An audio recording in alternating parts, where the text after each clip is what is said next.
All content on this channel is for educational and informational purposes only. We do not promote violence, misinformation, or any illegal activity. ইতালিতে আটক অস্ত্র ভর্তি Saudi জাহাজ। গাজায় গণহত্যা চালাতে ইসরায়েলের জন্য লুকিয়ে অস্ত্র এনে দিচ্ছে সৌদি আরব, ধরা খেয়ে যা বলছে সৌদি রাষ্ট্রীয় শিপিং কোম্পানি। আন্তর্জাতিক আদালতে ভারতের বিরুদ্ধে পাকিস্তানের জয়। ভারত সমর্থিত পাকিস্তানের বেলুচিস্তান লিবারেশন আর্মিকে সন্ত্রাসী সংগঠন ঘোষণা করল যুক্তরাষ্ট্র। পাকিস্তানি বাংলাদেশিদের ছাড়, ভারতীয়দের নির্বাসনে পাঠানোর কড়া ঘোষণা ব্রিটিশ সরকারের। ইসরায়েলি আগ্রাসন থেকে বাঁচতে রাশিয়ার সহায়তা চাইছে সিরিয়ার আল জুলানি সরকার।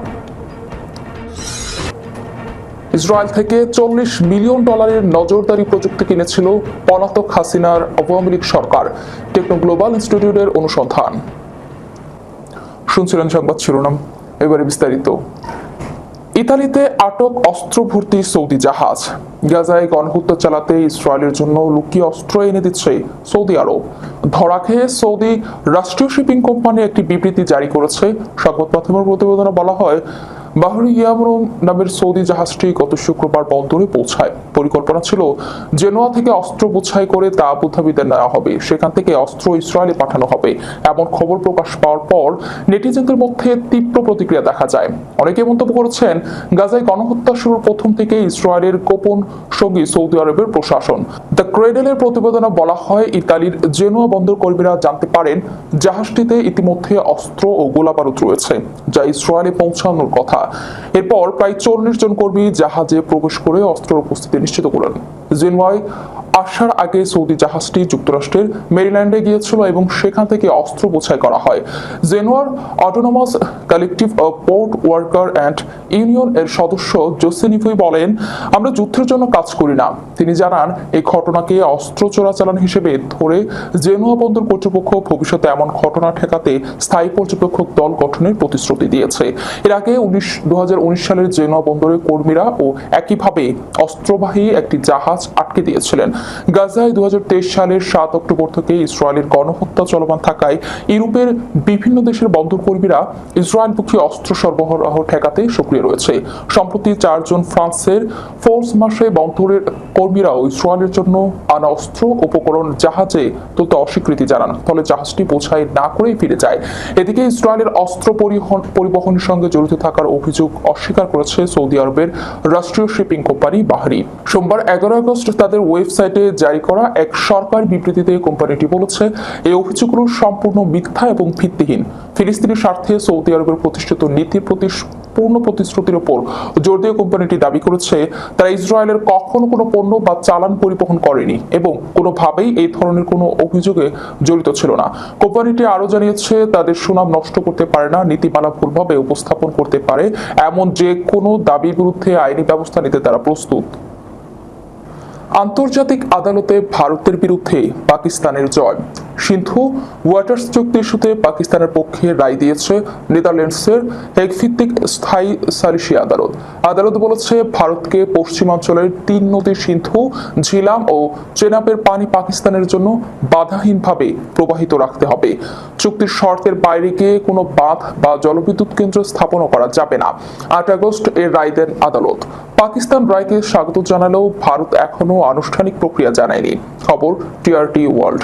সোমবার পাকিস্তানের পররাষ্ট্র মন্ত্রণালয় এক বিবৃতিতে রায়কে স্বাগত জানিয়েছেন, জলবিদ্যুৎ কেন্দ্র স্থাপনের ক্ষেত্রে চুক্তির নির্দিষ্ট শর্ত কঠোরভাবে মেনে চলতে হবে। চলতি বছরের এপ্রিলে কাশ্মীরের পেহেলগাম হামলায় 26 জন নিহত হওয়ার পর ভারত একতরফাভাবে চুক্তি স্থগিত করে। পাকিস্তান তা যুদ্ধ ঘোষণার সম্মান বলে প্রত্যাখ্যান করে। মে মাসে 2 দেশের মধ্যেও 4 দিনের সীমান্ত সংঘর্ষের পর যুক্তরাষ্ট্রের প্রেসিডেন্ট ডোনাল্ড ট্রাম্পের মধ্যস্থতায় যুদ্ধবিরতি হয়। আদালত বলেছে, সিন্ধু, ঝিলম ও চেনাব নদীর উপনদীতে ভারতের অনুমোদিত জলবিদ্যুৎ প্রকল্পগুলোকে চুক্তির শর্ত মেনে নকশা ও পরিচালনা করতে হবে। পাকিস্তান বলছে, ভারতের বাঁধ প্রকল্পগুলো সিন্ধু নদীর প্রবাহ কমিয়ে দেবে, যা পাকিস্তানের সেচের জন্য ব্যবহৃত কৃষি জমির 80% উপর নির্ভরশীল। ভারত পাকিস্তানের বেলুচিস্তান লিবারেশন আর্মিকে সন্ত্রাসী সংগঠন ঘোষণা করল যুক্তরাষ্ট্র। পাকিস্তানের বেলুচিস্তান প্রদেশ সক্রিয় বেলুচিস্তান লিবারেশন আর্মি এবং এর প্রধান সহযোগী দ্য মাজিদ ব্রিগেডকে বিদেশি সন্ত্রাসী সংগঠন হিসেবে চিহ্নিত করেছে যুক্তরাষ্ট্র। গতকাল সোমবার মার্কিন পররাষ্ট্র দপ্তর এক বিবৃতিতে এই ঘোষণা দেয়।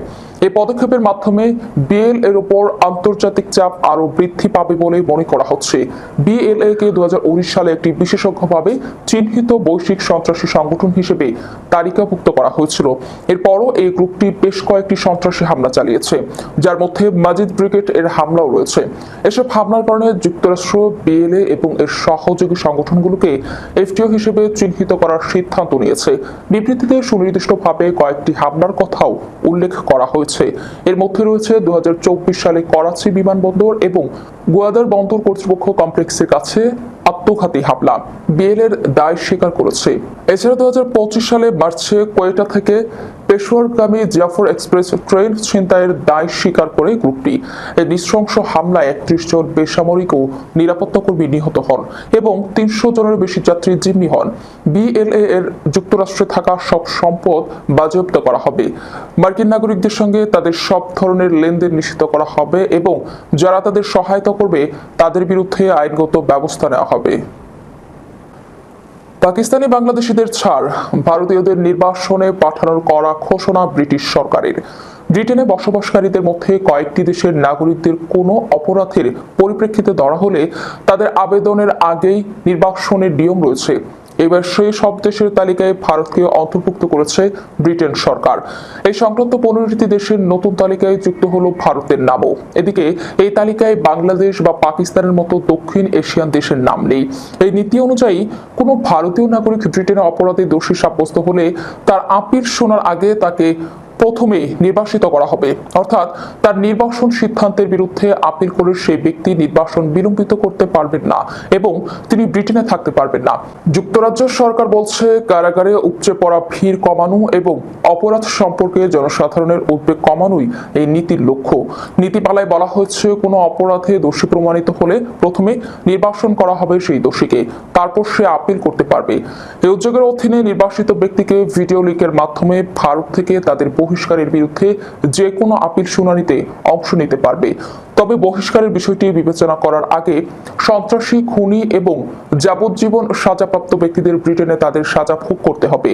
নতুন আইন অনুযায়ী দোষী সাব্যস্ত হলে প্রবাসী ভারতীয়দের যুক্তরাজ্যে পুনরায় প্রবেশ নিষিদ্ধ করা হয়েছে। তবে নিজ দেশে ফেরার পর তাদের জেলে পাঠানো হবে নাকি মুক্তি দেওয়া হবে তা নির্ভর করবে ভারত বা সংশ্লিষ্ট দেশের উপর।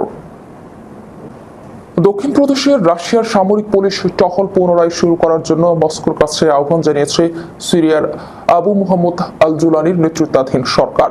রুশ সংবাদ মাধ্যম কমেরশান্ত সূত্রে জানা গেছে, উদ্যোগের লক্ষ্য ইসরায়েলের হামলার প্রতিহত করা। প্রতিবেদনে বলা হয়, 2024 সালের ডিসেম্বর মাসে ইসরায়েল দক্ষিণ সিরিয়ার একটি অংশ দখল করে নেয়। দমেস্কের মতে রুশ বাহিনীর উপস্থিতি ইসরায়েলের সামরিক অভিযানের তীব্রতা কমাবে। এর মধ্যে সিরিয়ার উত্তর পূর্বাঞ্চলের আল কামশিরি এলাকায় রুশ টহল ফেরত চালু হওয়ার বিষয়টি নিশ্চিত করেছে সংশ্লিষ্ট সূত্র Mehr News. Techno Global Institute এর সাম্প্রতিক এক অনুসন্ধানী প্রতিবেদন উঠে এসেছে, 2015 থেকে 2025 সালের মধ্যে ইসরায়েল থেকে বাংলাদেশ সরকার নজরদারি প্রযুক্তি ও স্পাইওয়্যার আমদানিতে প্রায় 190 মিলিয়ন মার্কিন ডলার, বাংলাদেশি মুদ্রার প্রায় 2240 কোটি টাকা ব্যয় করেছে। এ সময় 160টিরও বেশি বিভিন্ন ধরনের নজরদারি সরঞ্জাম দেশে আমদানি ও ব্যবহার করা হয়েছে। এসব নজরদারির সরঞ্জাম ব্যবহার করে রাজনৈতিক বিরোধী, সাংবাদিক, অ্যাক্টিভিস্ট এবং সাধারণ নাগরিকদের ব্যাপকভাবে নজরদারি করা হতো, বিশেষ করে নির্বাচনের সময় এবং গণবিক্ষোভের সময়। অনুসন্ধানী প্রতিষ্ঠান জানিয়েছে, এসব প্রযুক্তি প্রায়শই অস্বচ্ছ ক্রয় প্রক্রিয়া এবং তৃতীয় দেশের মধ্যস্থতায় আনা হয়েছে। 1 বছর ধরে চলা গবেষণা প্রতিবেদনে বলা হয়েছে, গত 1 দশকে বাংলাদেশের নজরদারি ব্যবস্থা ঔপনিবেশিক আমলের পুলিশিং ঐতিহ্য থেকে আধুনিক সাইবার ভিত্তিক নেটওয়ার্কে রূপান্তরিত হয়েছে। বাংলাদেশ যে ধরনের প্রযুক্তি আমদানি করেছে তার মধ্যে রয়েছে IMSI capture, WiFi interceptor and Cellebrite, FinFisher, Predator এবং মতো উন্নত স্পাইওয়্যার। এসব প্রযুক্তি বিস্তৃত এবং প্রায়শই পরোয়ানা ছাড়া নজরদারি চালানোর সুযোগ করে দেয়। প্রতিবেদনে আরো বলা হয়, ওই $190 মিলিয়ন ব্যয়ের মধ্যে কমপক্ষে $40 মিলিয়ন খরচ হয়েছে ইসরায়েলি উৎস থেকে আসা প্রযুক্তিগুলোর জন্য। এই প্রযুক্তিগুলোর বেশিরভাগই বিশ্বের অন্যান্য দেশের স্বৈরাচারী শাসনও ব্যবহার করছে। র্যাব ও পুলিশ ওয়াইফাই ও mobile network interception, signal jamming এবং বিক্ষোভ নিয়ন্ত্রণের জন্য বিশেষভাবে তৈরি প্রযুক্তিতে বিনিয়োগ করেছে। এছাড়া ডিজিএফআই প্রাথমিকভাবে সেল নেটওয়ার্ক পর্যবেক্ষণ ট্যাপ করা এবং সিগন্যাল জ্যামিং এর জন্য অবকাঠামোতে বিনিয়োগ করেছে। 2015 সালে তারা সিটিজেন ল্যাব থেকে ফিনফিশার নামের একটি কম্পিউটার স্পাইওয়্যার কিনেছিল, যা ডিভাইসে ম্যালওয়্যার ইনস্টল করে ডেটা চুরি করতে পারে। যাবার আগে শিরোনামগুলো জানিয়ে দেবো আরো একবার। ইতালিতে আটক অস্ত্র ভর্তি সৌদি জাহাজ। গাজায় গণহত্যা চালাতে ইসরায়েলের জন্য লুকিয়ে অস্ত্র এনে দিচ্ছে সৌদি আরব, ধরা খেয়ে যা বলছে সৌদি রাষ্ট্রীয় শিপিং কোম্পানি।